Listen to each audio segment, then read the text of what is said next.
tak po dlhej dobe natáčam tohto kapra. Neboli zábery.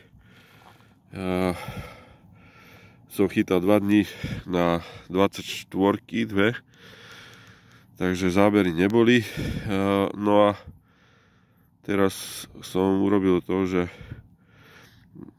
bojlisu som guličke veril, tak som dal len jednu 24-ku a zábery prišli. Najprv prvá bola 60-ka, toho som nenatáčal, ale teraz prišiel aj väčšia ryba.